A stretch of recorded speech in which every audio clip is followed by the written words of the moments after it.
Alors, la transmission à l'épreuve de l'exil. Les parents sont dépositaires d'un contenu de la transmission, hein, dans une perspective de loyauté vis-à-vis de leurs propres parents, vis-à-vis de leur propre famille d'origine, par rapport également à leur groupe d'appartenance. Ils sont dépositaires d'un héritage et pas seulement dépositaires, ils sont également sommés de transmettre. Donc le travail de transmission, ça fait partie des fonctions parentales. Sauf que pour transmettre, il faut des conditions de transmission. Et les conditions de transmission supposent à la fois un apaisement de la part des parents, dans un état de, une certaine sécurité, une certaine disponibilité pour pouvoir transmettre, mais également ça suppose un nouveau dépositaire qui accepte le dépôt, qui l'accepte allègrement, qui l'accepte et qui est confiant dans le contenu de la transmission. En situation migratoire, la fonction de transmission est chahutée. Elle est chahutée par la posture même des parents en situation migratoire, qui sont tiraillés entre ici et là-bas, qui sont capturés dans beaucoup de cas de figure, par des préoccupations qui se placent dans beaucoup de cas de figure ailleurs plus qu'ici, et qui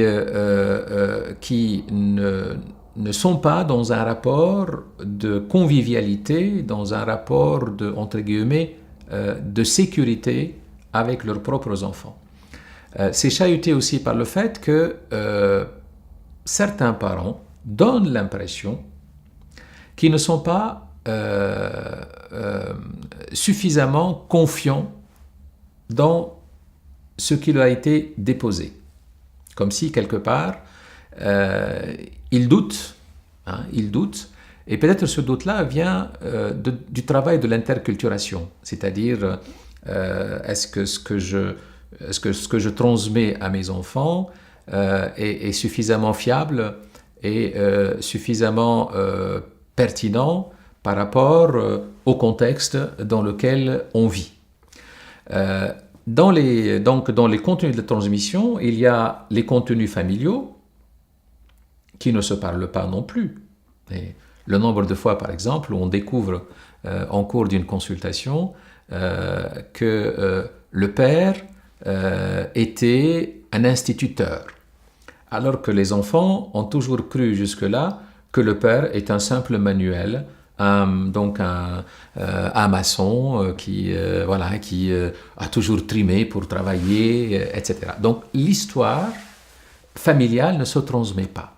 Comme s'il y a quelque part un manque de temps, un manque de disponibilité, voire même un manque de disposition psychique à transmettre. Voyez ?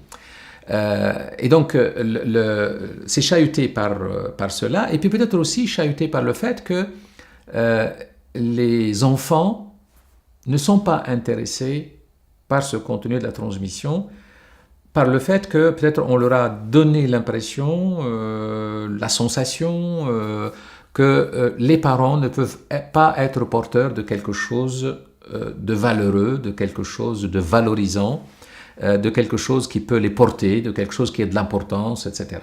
Et donc du coup, la transmission en situation migratoire paraît réellement en faillite.